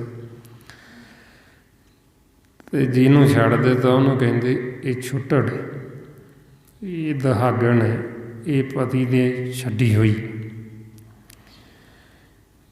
ਅਤੇ ਉਹ ਫਿਰ ਇਕੱਲੀਆਂ ਰਹਿੰਦੀਆਂ ਅਤੇ ਉਹ ਸੁਖੀ ਨਹੀਂ ਰਹਿ ਸਕਦੀ। ਮਹਾਰਾਜ ਕਹਿੰਦੇ ਸਾਧ ਜਨਾਂ ਤੇ ਬਾਹਰੀ ਸੇ ਰਹਿਣ ਅਕੇਲੜੀਆਂ। ਵੀ ਜਿਹੜੀਆਂ ਸਤ ਸੰਗਤ ਨਹੀਂ ਕਰਦੀਆਂ ਉਹ ਇਕੱਲੀਆਂ ਰਹਿੰਦੀਆਂ, ਅਤੇ ਇਕੱਲੀਆਂ ਨੂੰ ਸੁੱਖ ਕਿਵੇਂ ਮਿਲੇ? ਪਤੀ ਤੋਂ ਬਿਨਾਂ ਸੁੱਖ ਤਾਂ ਮਿਲਦਾ ਹੀ ਨਹੀਂ। ਇਸ ਵਾਸਤੇ ਫਿਰ ਉਹਨਾਂ ਦੇ ਮਨ ਨੂੰ ਸ਼ਾਂਤੀ ਨਹੀਂ ਆਉਂਦੀ, ਉਹ ਹਰ ਸਮੇਂ ਜਮਾਂ ਦੇ ਵਾਸੀ ਪਈਆਂ ਰਹਿੰਦੀਆਂ ਦੁਬਦਾ ਦੇ ਵਿੱਚ। ਇਸ ਵਾਸਤੇ ਫਿਰ ਜਦੋਂ ਅਸੀਂ ਆਪਦੀ ਗਲਤੀ ਮੰਨ ਲੈਂਦੇ ਹਾਂ ਵੀ ਸਾਚੋ ਗਲਤੀ ਹੋ ਗਈ, ਅਸੀਂ ਦੁਬਦਾ ਵੱਸ ਹੋ ਕੇ ਬੁਰੇ ਬੋਲ ਬੋਲੇ, ਅਸੀਂ ਆਪਦੀ ਗਲਤੀ ਮਹਿਸੂਸ ਕਰਦੇ ਹਾਂ ਅਤੇ ਸਾਡੀ ਟੁੱਟੀ ਹੋਈ ਫਿਰ ਗੰਢੀ ਜਾਂਦੀ ਜਦੋਂ ਅਸੀਂ ਇਹਦੇ 'ਤੇ ਵਿਚਾਰ ਕਰਦੇ ਹਾਂ। ਮਹਾਰਾਜ ਕਹਿੰਦੇ ਟੂਟੇ ਗੰਠ ਪੜੇ ਵਿਚਾਰ, ਵੀ ਟੁੱਟੀ ਹੋਈ ਗੰਢੀ ਜਾਏਗੀ ਜੇ ਅਸੀਂ ਵਿਚਾਰ ਕਰੀਏ, ਜੇ ਅਸੀਂ ਆਪਦੀ ਗਲਤੀ ਮੰਨ ਲਈਏ। ਜਦੋਂ ਹੁਣ ਆਪਾਂ ਸਹਿਜ ਦੇ ਵਿੱਚ ਵਿਚਾਰਦੇ ਹਾਂ ਅਤੇ ਫਿਰ ਸਾਨੂੰ ਪਤਾ ਲੱਗਦਾ ਵੀ ਗਲਤੀ ਕਿਸੇ ਹੋਰ ਦੀ ਨਹੀਂ, ਸਾਡੀ ਆਪਣੀ ਹੈ। ਦੋਸ਼ ਕਿਸੇ ਹੋਰ ਦਾ ਨਹੀਂ ਹੈ, ਸਾਡਾ ਖੁਦ ਦਾ ਦੋਸ਼, ਸਾਡੀ ਸੁਰਤੀ ਦਾ, ਸਾਡੇ ਮਨ ਦਾ ਦੋਸ਼। ਇਹਨੇ ਦੁਬਦਾ ਵੱਸ ਹੋ ਕੇ, ਇਹਨੇ ਵੈਰ ਵਿਰੋਧ ਕਰਕੇ, ਈਰਖਾ ਨਫ਼ਰਤ ਕਰਕੇ, ਬੁਰੇ ਬੋਲ ਬੋਲ ਕੇ ਫਿਰ ਮਾਲਕ ਨੇ ਸਾਨੂੰ ਛੱਡੇ, ਫਿਰ ਸਾਡੀ ਪ੍ਰੀਤ ਟੁੱਟੀ। ਹੁਣ ਜਦੋਂ ਫਿਰ ਅਸੀਂ ਫਿਰ ਉਹੀਓ ਸ਼ਿੰਗਾਰ ਕਰਦੇ ਹਾਂ ਆਪਦੇ ਪਤੀ ਨੂੰ ਖੁਸ਼ ਕਰਨ ਵਾਸਤੇ, ਕਿਹੜਾ ਜਿਹੜੇ ਫਿਰ ਸਾਨੂੰ ਗੁਰਮੁਖ ਦੱਸਦੇ ਵੀ ਤੁਸੀਂ ਸਹਿਜ 'ਚ ਰਹਿਣਾ ਸ਼ੁਰੂ ਕਰੋ, ਮਿੱਠਾ ਬੋਲਣਾ ਸ਼ੁਰੂ ਕਰੋ। ਅਤੇ ਆਪਣੇ ਗਲ ਦੇ ਵਿੱਚ ਹਾਰ ਪਰੋਲੋ ਬਣਾ ਕੇ ਹੀਰੇ ਅਤੇ ਰਤਨਾਂ ਦਾ, ਵੀ ਉਹ ਸਾਡੇ ਪਤੀ ਨੂੰ ਬੜਾ ਭਾਉਂਦਾ ਹੈ, ਉਹਨੂੰ ਬੜਾ ਸੋਹਣਾ ਲੱਗਦਾ ਜਦੋਂ ਅਸੀਂ ਉਹ ਗਲ 'ਚ ਆਪਣੇ ਹਾਰ ਪਾ ਲੈਂਦੇ। ਹੁਣ ਉਹ ਆਵਾ ਪੁੱਛਦੇ ਵੀ ਉਹ ਹਾਰ ਕਿੱਥੋਂ ਮਿਲਦਾ ਹੈ, ਵੀ ਜਿਹੜਾ ਸਾਡੇ ਪਤੀ ਨੂੰ ਇੰਨਾ ਸੋਹਣਾ ਲੱਗਦਾ ਵੀ ਅਸੀਂ ਉਹਦੇ ਵਾਸਤੇ ਆਪਦੇ ਗਲ 'ਚ ਪਾ ਲਈਏ। ਜਿਹਨੂੰ ਮਹਾਰਾਜ ਕਹਿੰਦੇ ਹਾਰ ਕੰਠ ਜਿੰਨੀ ਪਹਿ ਰਿਹਾ, ਵੀ ਜਿਨ੍ਹਾਂ ਨੇ ਆਪਣੇ ਕੰਠ 'ਚ ਉਹ ਹਾਰ ਨੂੰ ਪਰੋ ਲਿਆ, ਪਹਿਨ ਲਿਆ। ਫਿਰ ਆਪਾਂ ਨੂੰ ਗੁਰਬਾਣੀ ਗੁਰੂ ਦੱਸਦੇ ਵੀ ਹੀਰੇ ਸਾਡੇ ਕੋਲ ਹੀ ਨੇ, ਇਹ ਜਿਹੜੇ ਸਵਾਸ ਨੇ ਇਹਨਾਂ ਨੂੰ ਹੀਰੇ ਕਹਿੰਦੇ। ਅਤੇ ਗੁਰੂ ਦਾ ਜਿਹੜਾ ਸ਼ਬਦ ਹੈ ਇਹਨੂੰ ਰਤਨ ਕਹਿੰਦੇ। ਅਤੇ ਉਹ ਕਹਿੰਦੇ ਵੀ ਹੁਣ ਇਹ ਰਤਨ ਦੇ ਵਿੱਚ ਇਹਨਾਂ ਹੀਰਿਆਂ ਨੂੰ ਜੜਨਾ, ਅਤੇ ਇਹਨਾਂ ਧਿਆਨ ਦੇ ਨਾਲ ਜੜਨਾ ਹੈ। ਵੀ ਜਿਵੇਂ ਸੁਨਿਆਰ ਜਦੋਂ ਉਹ ਟਾਂਕਾ ਲਾਉਂਦਾ ਨਾ, ਉਹ ਜਦੋਂ ਹੀਰੇ ਨੂੰ ਜੜਦਾ ਉਹ ਪੂਰਾ ਇਕਾਗਰ ਹੋ ਕੇ, ਧਿਆਨ ਬਿਲਕੁਲ ਵੀ ਇੱਧਰ ਉੱਧਰ ਨਹੀਂ ਜਾਣ ਦਿੰਦਾ, ਪੂਰਾ ਇਕਾਗਰ ਹੋ ਕੇ ਲਾਉਂਦਾ। ਇਸੇ ਤਰ੍ਹਾਂ ਹੀ ਕਹਿੰਦੇ ਵੀ ਗੁਰੂ ਦਾ ਸ਼ਬਦ ਇਹ ਰਤਨ ਹੈ, ਅਤੇ ਇਹਦੇ ਵਿੱਚ ਅਸੀਂ ਸਵਾਸਾਂ ਨੂੰ ਜੜਨਾ ਹੈ, ਹੀਰਿਆਂ ਨੂੰ, ਅਤੇ ਪੂਰਾ ਧਿਆਨ ਦੇ ਨਾਲ। ਜਦੋਂ ਸਵਾਸ ਅੰਦਰ ਜਾਂਦਾ ਵਾਹੇ ਕਹਿਣਾ ਅਤੇ ਆਪਦੀ ਆਵਾਜ਼ ਨੂੰ ਪੂਰਾ ਧਿਆਨ ਦੇ ਨਾਲ ਸੁਣਨਾ, ਜਦੋਂ ਬਾਹਰ ਨੂੰ ਆਉਂਦਾ ਗੁਰੂ ਕਹਿਣਾ ਅਤੇ ਪੂਰਾ ਧਿਆਨ ਆਪਦੀ ਆਵਾਜ਼ 'ਚ ਰੱਖਣਾ, ਵੀ ਤਾਂ ਕਿ ਹੀਰਾ ਮਾੜਾ ਜਿਹਾ ਵੀ ਇੱਧਰ ਉੱਧਰ ਨਾ ਹੋ ਜਾਵੇ, ਸਵਾਸ ਇੱਧਰ ਉੱਧਰ ਨਾ ਹੋ ਜਾਣ, ਪੂਰਾ ਰਤਨ ਦੇ ਵਿੱਚ ਜੜੀ ਜਾਣ। ਇਸ ਨੂੰ ਮਹਾਰਾਜ ਕਹਿੰਦੇ ਗੁਰ ਕਾ ਸ਼ਬਦ ਰਤਨ ਹੈ, ਹੀਰੇ ਜਿਤ ਜੜਾਓ। ਵੀ ਇਹ ਗੁਰੂ ਦਾ ਸ਼ਬਦ ਰਤਨ ਹੈ, ਇਹਦੇ ਵਿੱਚ ਹੀਰਿਆਂ ਨੂੰ ਜੜੋ। ਆਓ ਹੁਣ ਕਿਵੇਂ ਜਾਣਨਾ ਹੈ? ਜੋ ਮਹਾਰਾਜ ਆਪਾਂ ਨੂੰ ਇਹ ਸਾਸ ਗਿਰਾਸੇਮਨ ਦੱਸਦੇ, ਪੂਰਾ ਧਿਆਨ ਆਪਣੀ ਆਵਾਜ਼ ਦੇ ਵਿੱਚ ਰੱਖਣਾ ਅਤੇ ਪੂਰਾ ਧਿਆਨ ਦੇ ਨਾਲ ਅਸੀਂ ਇਹ ਜਾਣਨਾ ਹੀਰੇ ਨੂੰ ਰਤਨ ਦੇ ਵਿੱਚ। ਆਓ ਸਾਰੇ ਗੁਰਮੁਖ ਪਿਆਰੇ ਕਰੋ ਜੀ ਸ਼ੁਰੂ। ਵਾਹਿਗੁਰੂ ਵਾਹਿਗੁਰੂ ਵਾਹਿਗੁਰੂ ਵਾਹਿਗੁਰੂ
ਵਾਹਿਗੁਰੂ ਜੀ ਕਾ ਖਾਲਸਾ, ਵਾਹਿਗੁਰੂ ਜੀ ਕੀ ਫਤਿਹ। ਇਸ ਤਰੀਕੇ ਦੇ ਨਾਲ ਗੁਰਮੁਖ ਪਿਆਰਿਓ, ਜਦੋਂ ਆਪਾਂ ਇਹ ਅਭਿਆਸ ਕਰਦੇ, ਇਹ ਆਪਣੇ ਕੰਠ ਦੇ ਵਿੱਚ ਹਾਰ ਪੈ ਜਾਂਦਾ, ਹੀਰੇ ਤੇ ਰਤਨਾਂ ਦਾ। ਜਦੋਂ ਅਸੀਂ ਲਗਾਤਾਰ ਇਹ ਅਭਿਆਸ ਕੀਤੀ ਜਾਂਦੇ ਹਾਂ, ਇਹ ਸਾਡੇ ਕੰਠ 'ਚ ਹਾਰ ਪਿਆ ਹੋਏ, ਇਹ ਸਾਡੇ ਪਤੀ ਨੂੰ ਬੜਾ ਸੋਹਣਾ ਲੱਗਦਾ, ਉਹਨੂੰ ਬੜਾ ਭਾਉਂਦਾ। ਅਤੇ ਜੇ ਅਸੀਂ ਉਹਨੂੰ ਭਾ ਗਏ ਅਤੇ ਉਹਨੇ ਸਾਡੀ ਸੇਜ 'ਤੇ ਆ ਜਾਣਾ, ਮਨ ਦੀ ਸੇਜ 'ਚ। ਇਸ ਵਾਸਤੇ ਫਿਰ ਉਹਦੇ ਪ੍ਰੇਮ ਦੀ ਖਾਤਰ ਗੁਰੂ ਅਰਜਨ ਦੇਵ ਜੀ ਮਹਾਰਾਜ ਕਹਿੰਦੇ ਵੀ ਮਾਲਕ ਦੇ ਆਪਣੇ ਪਤੀ ਦੇ ਇੱਕ ਨਿਮਖ ਪ੍ਰੇਮ ਦੀ ਖਾਤਰ ਅਸੀਂ ਜਪ ਤਪ ਆਪਣਾ ਹਰਕ ਸੋਗ ਸਾਰਾ ਕੁਛ ਅਸੀਂ ਵਰਨ ਨੂੰ ਤਿਆਰ ਹਾਂ, ਸਾਰਾ ਕੁਛ ਅਰਪਣ ਨੂੰ ਤਿਆਰ ਹਾਂ। ਵੀ ਇੱਕ ਨਿਮਖ ਹੀ ਸਾਨੂੰ ਮਾਲਕ ਦਾ ਜਿਹੜਾ ਪ੍ਰੇਮ ਹੈ ਉਹ ਪ੍ਰੇਮ ਮਿਲ ਸੀ। ਮਹਾਰਾਜ ਕਹਿੰਦੇ ਬਈ ਇਹ ਕਿਵੇਂ, ਜੋ ਇਹ ਸਾਨੂੰ ਫਿਰ ਦੱਸਦੇ ਵੀ ਇਹ ਪ੍ਰੇਮ ਦੀ ਅਵਸਥਾ। ਜਬ ਤਬ ਸੰਜਮ ਹਰਖ ਸੋਗ ਮਾਨ ਮਹਿਤ ਵਰ ਗਰਭ ਮੂਸਣ ਨਿਮਕ ਪ੍ਰੇਮ ਪਰ ਵਾਰ ਵਾਰ ਦਿਉ ਸਰਬ। ਵੀ ਮਾਲਕ ਦੇ ਨਿਮਕ ਪ੍ਰੇਮ ਦੀ ਖਾਤਰ ਇਹ ਸਾਰਾ ਕੁਝ ਵਾਰਦੇ ਆ ਉਹਦੇ 'ਚ। ਇਸ ਕਰਕੇ ਫਿਰ ਇਹ ਮਾਲਕ ਦੀ ਜਿਹੜੀ ਪ੍ਰੀਤ ਇਹ ਕੋਈ ਇਹ ਨਹੀਂ ਵੀ ਅਸੀਂ ਸੰਸਾਰ ਦਾ ਪਦਾਰਥ ਦੇ ਕੇ ਜਾਂ ਹੋਰ ਸਾਨੂੰ ਮਿਲ ਜਾਵੇ। ਇਹਦੇ ਵਾਸਤੇ ਸਾਨੂੰ ਗੁਰੂ ਦੀ ਮੱਤ ਲੈਣੀ ਪੈਂਦੀ, ਸਾਨੂੰ ਇਹ ਅਭਿਆਸ ਕਰਨਾ ਪੈਂਦਾ। ਜਦੋਂ ਅਸੀਂ ਅਭਿਆਸ ਕਰਾਂਗੇ ਫਿਰ ਸਾਡੇ ਅੰਦਰ ਇਹ ਪ੍ਰੇਮਾ ਭਗਤੀ ਪੈਦਾ ਹੋ। ਤਾਂ ਫਿਰ ਭਗਤਾਂ ਨੇ ਆਖਿਆ ਵੀ ਸੰਸਾਰੀ ਕਿਸੇ ਧਨ ਦੌਲਤ ਦੇ ਨਾਲ ਇਹ ਪ੍ਰੀਤ ਨਹੀਂ ਮਿਲਦੀ। ਇਹਦੇ ਵਾਸਤੇ ਸਾਨੂੰ ਆਪਾਂ ਸਮਰਪਣ ਕਰਨਾ ਪੈਂਦਾ ਅਤੇ ਸਾਨੂੰ ਗੁਰੂ ਦੀ ਮੱਤ ਲੈਣੀ ਪੈਂਦੀ, ਆਪਣੀ ਮੱਤ ਛੱਡਣੀ ਪੈਂਦੀ। ਇਹਦੇ ਜਿਹੜੀ ਪ੍ਰੀਤ ਸਾਡੀ ਮਾਲਕ ਦੇ ਨਾਲ ਪੈਂਦੀ ਅਤੇ ਜਦੋਂ ਪੈ ਗਈ ਫਿਰ ਇਹ ਤੋੜਿਆਂ ਟੁੱਟਦੀ ਨਹੀਂ। ਨਾ ਤਾਂ ਇਹ ਛੱਡਿਆਂ ਛੱਡੀ ਜਾਵੇ ਅਤੇ ਨਾ ਕਿਸੇ ਦੇ ਤੋੜਿਆਂ ਟੁੱਟੇ। ਮਹਾਰਾਜ ਕਹਿੰਦੇ ਮੂਲ ਲਾਲਨ ਸਿਉ ਪ੍ਰੀਤ ਬਣੀ ਤੋੜੀ ਨਾ ਟੂਟੇ ਛੋੜੀ ਨਾ ਛੂਟੇ ਐਸੀ ਮਾਧੋ ਖਿੰਚ ਧਰਨੀ। ਇਹਦੇ ਤੋੜਿਆਂ ਟੁੱਟਦੀ ਨਹੀਂ। ਚਾਹੇ ਸਾਰਾ ਸੰਸਾਰ ਇੱਕ ਪਾਸੇ ਹੋ ਜੇ ਅਤੇ ਆਖੀਏ ਵੀ ਤੋੜਨ ਲੱਗੀ, ਉਹ ਨਹੀਂ ਤੋੜ ਸਕਦੀ, ਕਿਉਂਕਿ ਐਸੀ ਖਿੱਚ ਹੈ ਮਾਲਕ ਦੀ ਪ੍ਰੀਤ, ਮਾਲਕ ਦਾ ਪ੍ਰੇਮ। ਤਾਂ ਕਰਕੇ ਫਿਰ ਆਪਾਂ ਨੂੰ ਕਹਿੰਦੇ ਵੀ ਇਹ ਸਾਰਾ ਜੋ ਅਸੀਂ ਸਿਮਰਨ ਅਭਿਆਸ ਕਰਦੇ ਹਾਂ, ਸਤ ਸੰਗਤ ਕਰਦੇ, ਇਸੇ ਕਰਕੇ ਵੀ ਇਹ ਪ੍ਰੇਮ ਸਾਡੇ ਅੰਦਰ ਪੈਦਾ ਹੋ ਜਾਏ, ਸਾਡੇ ਅੰਦਰ ਇਹ ਪ੍ਰੀਤ ਪੈਦਾ ਹੋ ਜਾਏ। ਅਤੇ ਇਸ ਕਰਕੇ ਫਿਰ ਮਹਾਰਾਜ ਕਹਿੰਦੇ ਵੀ ਜੇ ਤਾਂ ਸਾਡੇ ਘਰ ਦੇ ਵਿੱਚ ਉਹ ਸਾਡਾ ਪਤੀ, ਸਾਡਾ ਕੰਤ ਆ ਗਿਆ, ਫਿਰ ਤਾਂ ਇਹ ਸਾਡਾ ਸਾਰਾ ਕੀਤਾ ਹੋਇਆ ਹਾਰ ਸ਼ਿੰਗਾਰ ਉਹ ਸਾਰਾ ਲੇਖੇ ਪੈ ਗਿਆ। ਜੇ ਉਹ ਆਇਆ ਹੀ ਨਹੀਂ ਅਤੇ ਸਾਰਾ ਕੀਤਾ ਹੋਇਆ ਵਿਅਰਥ ਹੀ ਚਲਾ ਗਿਆ। ਮਹਾਰਾਜ ਕਹਿੰਦੇ ਜੇਕਰ ਆਵੇ ਕੰਤ ਤਾਂ ਸਭ ਕੁਛ ਪਾਈਏ, ਹਰਿਆ ਕੰਤੇ ਬਾਝ ਸ਼ਿੰਗਾਰ ਸਭ ਵਿਅਰਥਾ ਜਾਈਏ। ਵੀ ਉਹ ਤੋਂ ਬਿਨਾਂ ਸਾਰਾ ਕੀਤਾ ਹੋਇਆ ਵਿਅਰਥ ਹੀ। ਇਸ ਕਰਕੇ ਜੋ ਆਪਾਂ ਸਾਰਾ ਕਰ ਰਹੇ ਹਾਂ ਇਸੇ ਵਾਸਤੇ ਵੀ ਆਪਣੇ ਪਤੀ ਨੂੰ ਖੁਸ਼ ਕਰਨ ਵਾਸਤੇ, ਵੀ ਉਹ ਮਾਲਕ ਜਿਹੜਾ ਉਹਦੇ ਨਾਲ ਸਾਡਾ ਮਿਲਾਪ ਹੋ ਜੇ, ਉਹਦੇ ਨਾਲ ਸਾਡੀ ਪ੍ਰੀਤ ਬਣ ਜੇ। ਭਈ ਉਹਦੇ ਵਾਸਤੇ ਹੁਣ ਇਹ ਆਪਾਂ ਬਾਸੋ ਵਾਸਤੇ ਮਨ ਕਰਨਾ। ਗੁਰਬਾਣੀ ਗੁਰੂ ਨੂੰ ਜਦੋਂ ਆਪਾਂ ਪੜ੍ਹਦੇ ਹਾਂ, ਪੜ੍ਹ ਕੇ ਵਿਚਾਰਨਾ, ਸਾਰਾ ਆਪਾਂ ਨੂੰ ਇਹ ਪ੍ਰੇਮ ਹੀ ਸਿਖਾਉਂਦੇ ਮਹਾਰਾਜ, ਪ੍ਰੇਮ ਦਾ ਮਾਰਗ ਹੀ ਦੱਸਦੇ। ਅਤੇ ਵੱਧ ਤੋਂ ਵੱਧ ਇਹ ਆਪਾਂ ਸਤ ਸੰਗਤ ਕਰਨੀ, ਕਿਉਂਕਿ ਸਤ ਸੰਗਤ ਤੋਂ ਬਿਨਾਂ ਇਹ ਪ੍ਰੇਮ ਪੈਦਾ ਨਹੀਂ ਹੁੰਦਾ। ਅਤੇ ਜਦ ਤੱਕ ਪ੍ਰੇਮ ਨਹੀਂ ਉਹਨਾਂ ਸਮਾਂ ਭਗਤੀ ਨਹੀਂ ਹੁੰਦੀ। ਤਾਈਆਂ ਮਹਾਰਾਜ ਕਹਿੰਦੇ ਸਾਧ ਸੰਗਤ ਬਿਨ ਭਾਉ ਨਹੀਂ ਉਪਜੇ, ਭਾਵ ਬਿਨ ਭਗਤ ਨਹੀਂ ਹੋਏ ਤੇਰੀ। ਵੀ ਜਦ ਤੱਕ ਸਾਡੇ ਅੰਦਰ ਪ੍ਰੇਮ ਨਹੀਂ, ਇਹ ਭਗਤੀ ਨਹੀਂ ਹੁੰਦੀ। ਅਤੇ ਜਦ ਤੱਕ ਅਸੀਂ ਸਤ ਸੰਗਤ ਨਹੀਂ ਕਰਦੇ ਪ੍ਰੇਮ ਨਹੀਂ ਪੈਦਾ ਹੁੰਦਾ। ਹੁਣ ਜਿਹੜਾ ਜੀਵ ਸਤ ਸੰਗਤ ਨਹੀਂ ਕਰਦਾ ਉਹ ਆ ਕੇ ਵੀ ਮੈਂ ਪਿਆਰ ਬਹੁਤ ਕਰਦਾ, ਉਹ ਝੂਠ ਹੀ ਬੋਲਦਾ, ਕਿਉਂਕਿ ਮਹਾਰਾਜ ਕਹਿੰਦੇ ਸਤ ਸੰਗਤ ਤੋਂ ਬਿਨਾਂ ਤਾਂ ਪ੍ਰੇਮ ਪੈਦਾ ਹੁੰਦਾ ਹੀ ਨਹੀਂ। ਉਹ ਬੋਲਦਾ ਝੂਠ ਹੈ ਅਤੇ ਉਹਦਾ ਜਿਹੜਾ ਪਿਆਰ ਉਹ ਪਿਆਰ ਵੀ ਝੂਠਾ ਹੈ, ਕਿਉਂਕਿ ਉਹ ਸਵਾਰਥ ਕਰਕੇ ਹੋਣਾ, ਉਹ ਮਾਇਆ ਦਾ ਹੋਣਾ, ਝੂਠਾ ਹੋਣਾ। ਇਸ ਵਾਸਤੇ ਜੋ ਸਾਨੂੰ ਗੁਰਬਾਣੀ ਗੁਰੂ ਦੱਸਦੇ ਫਿਰ ਇਹ ਆਤਮਿਕ ਪ੍ਰੇਮ ਹੈ, ਇਹ ਸਦਾ ਨਿਭਦਾ, ਇਹ ਟੁੱਟਦਾ ਨਹੀਂ, ਇਹ ਘਟਦਾ ਨਹੀਂ। ਜਿਵੇਂ ਸੰਸਾਰ ਦੇ ਵਿੱਚ ਤਾਂ ਹਰ ਇੱਕ ਚੀਜ਼ ਘਟਦੀ ਹੈ, ਕੋਈ ਵੀ ਚੀਜ਼ ਲੈ ਲਓ ਤੁਸੀਂ, ਹਰ ਇੱਕ ਜੀਵ, ਹਰ ਇੱਕ ਚੀਜ਼ ਪੁਰਾਣੀ ਹੁੰਦੀ। ਅਤੇ ਪੁਰਾਣੀ ਹੋਣ ਕਰਕੇ ਉਹ ਚਾਅ ਨਹੀਂ ਰਹਿੰਦਾ, ਉਹ ਚਾਅ ਖਤਮ ਹੋ ਜਾਂਦਾ। ਤਾਂਹੀਓ ਆਪਾਂ ਦੇਖਦੇ ਹਾਂ ਨਾ, ਪਹਿਲਾਂ ਨਵੇਂ ਰਿਸ਼ਤੇ ਦਾ ਚਾਅ ਜ਼ਿਆਦਾ, ਫਿਰ ਉਹ ਹੌਲੀ ਹੌਲੀ ਘਟਦਾ ਘਟਦਾ ਖਤਮ ਹੋ ਜਾਂਦਾ। ਇਸੇ ਤਰ੍ਹਾਂ ਹੀ ਇਸ ਸੰਸਾਰ ਦੇ ਵਿੱਚ ਐਸੀ ਕੋਈ ਚੀਜ਼ ਨਹੀਂ ਜਿਹੜੀ ਪੁਰਾਣੀ ਨਾ ਹੋਵੇ। ਹਰ ਇੱਕ ਚੀਜ਼ ਘਟਦੀ ਹੈ ਅਤੇ ਪੁਰਾਣੀ ਹੁੰਦੀ। ਸਿਰਫ ਇੱਕ ਪਰਮਾਤਮਾ ਜਿਹੜਾ ਕਦੇ ਪੁਰਾਣਾ ਨਹੀਂ ਹੁੰਦਾ, ਜਿਹਦੀ ਪ੍ਰੀਤ ਕਦੇ ਪੁਰਾਣੀ ਨਹੀਂ ਹੁੰਦੀ, ਜਿਹਦਾ ਪ੍ਰੇਮ ਕਦੇ ਪੁਰਾਣਾ ਨਹੀਂ ਹੁੰਦਾ। ਤਾਂਹੀਓ ਮਹਾਰਾਜ ਕਹਿੰਦੇ ਸਾਹਿਬ ਮੇਰਾ ਨੀਤ ਨਵਾਂ ਸਦਾ ਸਦਾ ਦਤਾਰ। ਵੀ ਸਾਡਾ ਜਿਹੜਾ ਸਾਹਿਬ ਜੋ ਸਾਡਾ ਪਤੀ ਉਹ ਨਿੱਤ ਨਵਾਂ ਅਤੇ ਉਹਦੀ ਪ੍ਰੀਤ ਵੀ ਨਿੱਤ ਨਵੀਂ, ਉਹਦੇ ਨਾਲ ਸਾਡੀ ਪ੍ਰੀਤ ਪਈ ਹੋਈ ਇਹ ਕਦੇ ਘਟਦੀ ਨਹੀਂ, ਉਹ ਵੱਧਦੀ ਹੋਈ। ਇਸ ਵਾਸਤੇ ਹੁਣ ਆਪਾਂ ਕੋਸ਼ਿਸ਼ ਕਰਨੀ ਵੀ ਵੱਧ ਤੋਂ ਵੱਧ ਸੰਗਤ ਕਰਕੇ ਜੋ ਸਾਨੂੰ ਸਤਿਗੁਰੂ ਪ੍ਰੇਮ ਦਾ ਮਾਰਗ ਦੱਸਦੇ, ਆਪਣਾ ਮਨ ਇਸ ਮਾਰਗ ਦੇ ਉੱਤੇ ਚੱਲੇ ਅਤੇ ਅਸੀਂ ਆਪਦੇ ਜੀਵਨ ਦਾ ਲਾਹਾ ਕੱਢੀਏ। ਇਹ ਜੋ ਸਾਰਾ ਭੇਤ ਗੁਰਬਾਣੀ ਗੁਰੂ ਦੁਆਰਾ ਆਪਾਂ ਨੂੰ ਦਿੱਤਾ ਮਹਾਂਪੁਰਖਾਂ ਨੇ, ਭਾਈ ਸੇਵਾ ਸਿੰਘ ਜੀ ਧਰਮਵਾਲਾ, ਉਸੇ ਗਿਆਨ ਨੂੰ ਆਪਾਂ ਦ੍ਰਿੜ ਕਰਦੇ ਹਾਂ ਵੀ ਤਾਂ ਕਿ ਸਾਡੇ ਹਿਰਦੇ ਵਿੱਚ ਵਸ ਜੇ, ਮਨ 'ਚ ਵਸ ਜੇ ਅਤੇ ਮਨ ਇਸ ਗਿਆਨ ਨੂੰ ਕਮਾ ਲਵੇ, ਇਹਨੂੰ ਮੰਨ ਲਵੇ ਅਤੇ ਮੰਨ ਕੇ ਇਸ ਮਾਰਗ 'ਤੇ ਚੱਲ ਕੇ ਮਾਲਕ ਦੇ ਨਾਲ ਮਿਲਾਪ ਕਰ ਲਵੇ ਅਤੇ ਸਦਾ ਵਾਸਤੇ ਅਮਰ ਹੋ ਜਾਵੇ। ਸੋ ਗੁਰਮੁਖ ਪਿਆਰਿਓ, ਇੰਨੀਆਂ ਬੇਨਤੀਆਂ, ਇੰਨੇ ਵਿਚਾਰ ਕਰਦਿਆਂ ਹੋਏ ਜੇ ਕੋਈ ਐਸਾ ਸ਼ਬਦ ਬੋਲਿਆ ਗਿਆ ਹੋਵੇ ਸੰਗਤ ਅਤੇ ਸਤਿਗੁਰੂ ਬਖਸ਼ਣ ਯੋਗ ਨੇ, ਬਖਸ਼ ਲੈਣਾ ਜੀ। ਵਾਹਿਗੁਰੂ ਜੀ ਕਾ ਖਾਲਸਾ, ਵਾਹਿਗੁਰੂ ਜੀ ਕੀ ਫਤਿਹ। ਵਾਹਿਗੁਰੂ।